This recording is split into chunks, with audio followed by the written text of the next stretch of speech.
Hello, Bay Area. This is Larry Jazz Thomas. And I'm Walt Liquor. And you are in the spotlight.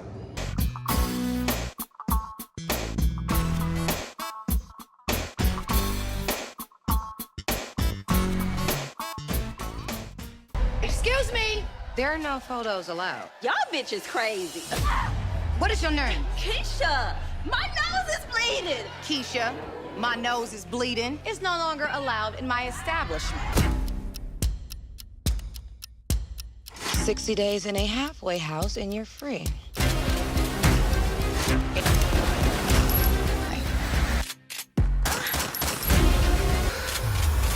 All the Queens men. Tell me where you're from, Larry. San Francisco Bay Area.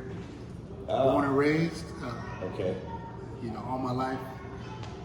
Heavy in sports coming up. I had a knack for music coming out of high school.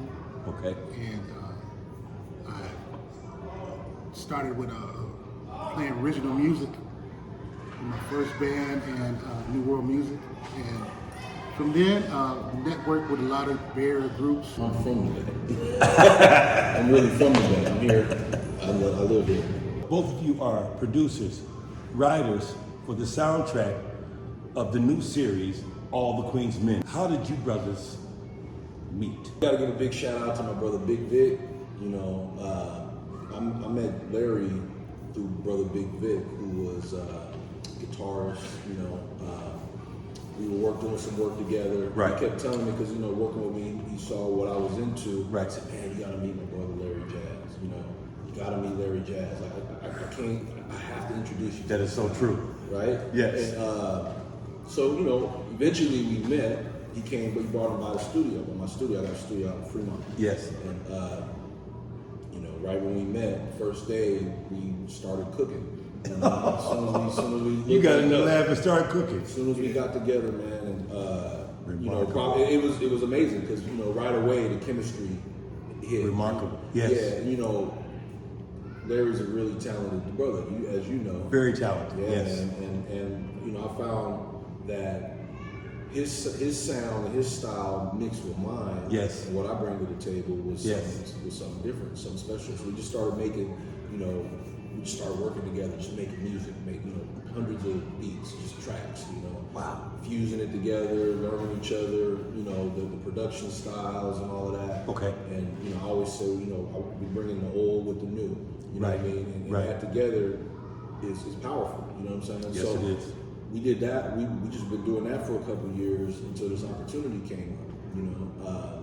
For both of you guys to work together. Yeah. But we were already working together. Okay, good. Great, Yeah, great, we were great. already working together, which is why we were able to make the leap that we did. And cross that line there. Across the line. Yes. Film and television. You know, because I understood the talent that was inside Larry, and I Yes. knew what I got. So I knew between the two of us, we could figure this out. Absolutely. You know what I'm saying? Right. And that's pretty much what it was. And you know, I always told Larry in the beginning, it's like, you know, we talk about that press play moment.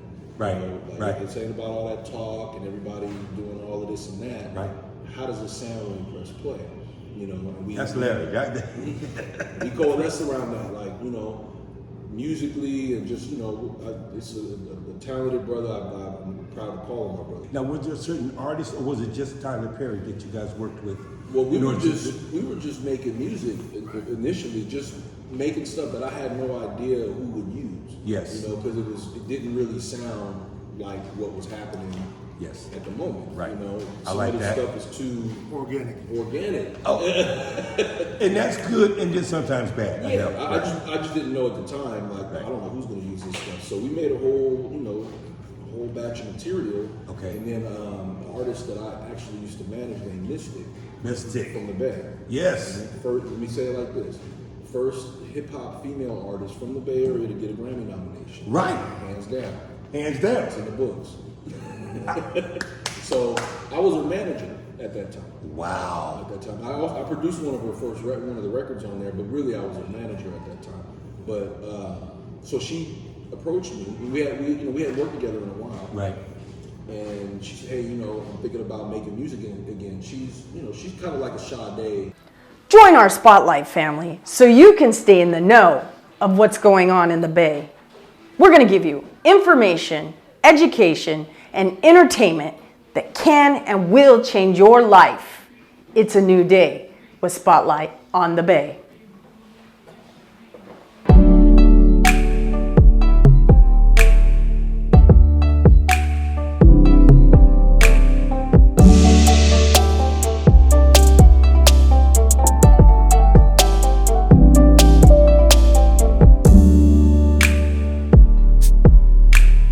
So she reached out to me and said, "Hey, do you have any music? You know, you got anything that I could listen to? I'm starting to write again.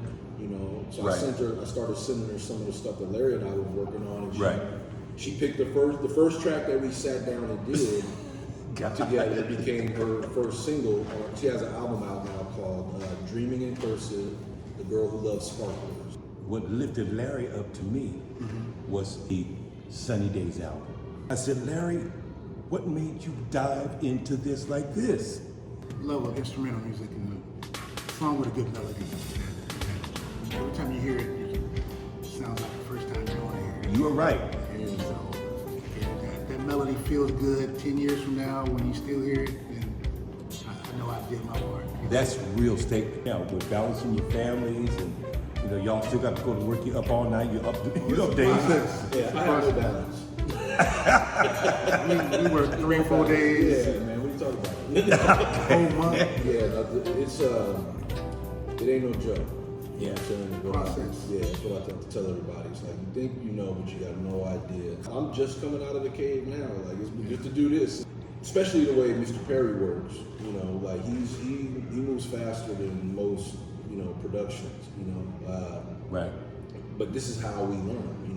We stepped. This is really our first go around at it. And, we always say that fresh off the block. You know what I'm saying? Right on the court, and we hit it.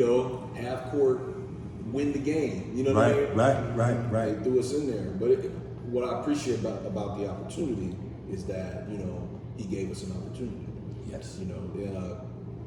We came in there, made a bunch of rookie mistakes. Right. But the team heard in what we were doing something special. The magic in what they you were heard doing. it. But and it's definitely something special. I feel like what we're bringing to the table. Oh, it's not like anything else. Yes. And that's on purpose. We did it like that. We meant it. You know what I'm saying? Okay. And the thing that's cool about it is they put it on TV and it worked. As you're creating music for different scenes, do you guys look at the whole body of shots? As a music composer, all this is relatively just natural ability and natural talent. But Right. you look at a blank, just like if you're looking at TV with no sound. Yes. But we created a sound for this show. We didn't have a lot of directors telling us. Unreal. That So is unreal. the emotion and the feeling that you get on the screen, putting music to the emotions, looking at facial expressions, Yes. body language, Yes. the tone of the conversation. It could be a simple word, and we would change keys to deal with emotions. I heard it. As you hear, it's atmospheric, very soulful atmospheric that kind of every scene is custom made. That's what You guys are creating ambiance. the ambiance, and you can feel all the action, all the drama. It could be 1 minute, the tone is real low, then next minute the drama is up, and then you just got to bring Right. the music to it. So, madam, dealing with the madam, watching her tone of conversation, because it can go to 100% really quick. I've seen this.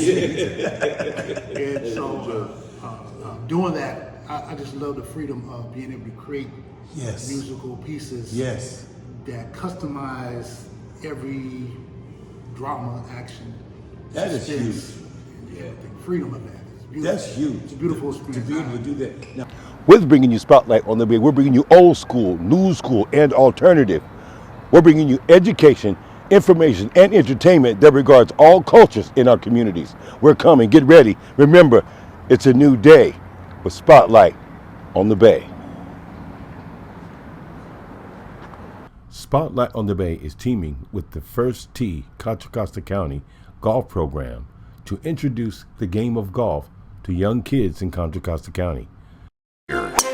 We connect young people and caring adults to cultivate and nurture skills. Skills to last a lifetime. The First Tee. It's more than a game. Yeah, I saw that doc that he put out a couple of years ago. Yes. And it blew my mind. You know,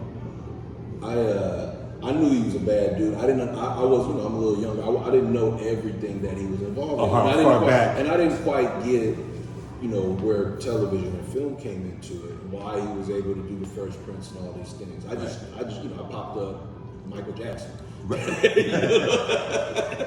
I didn't know about Frank Sinatra. I didn't know about Count Basie. I didn't know about all that. You know, who else? I mean, you know, a bunch of folks. I didn't know about all that till I saw that, and then it made, you know, it just really inspired me because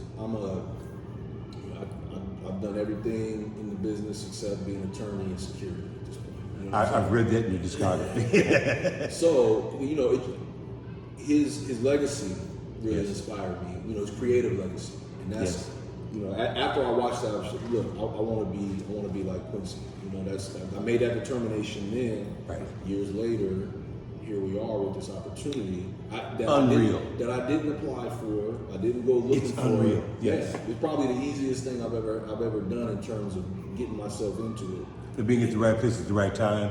Right people. Right, the right people. Yeah. Well said. That's it. You know what I'm saying? That's how we got it. It was totally a fluke out of the blue. You know, couldn't even make up the story. Right. Well, you know, with Larry, Larry always talked about doing that kind of stuff. Yeah. We all talked about it. Well, the songs I've written on my Sunny Day CD is Right. kind of like soundtrack. Yes. It's I was mood going to music. mention that. It is. So I was doing that kind of mood music for like many years, just to myself, just recording many years of it. Right. And, So when the opportunity came, you know, during the pandemic, Right. like Okay. the whole deal was, one, you can't come to the studio because it's locked down. Okay. So can you guys handle it on your own where you are? Okay. Yeah, absolutely. Right.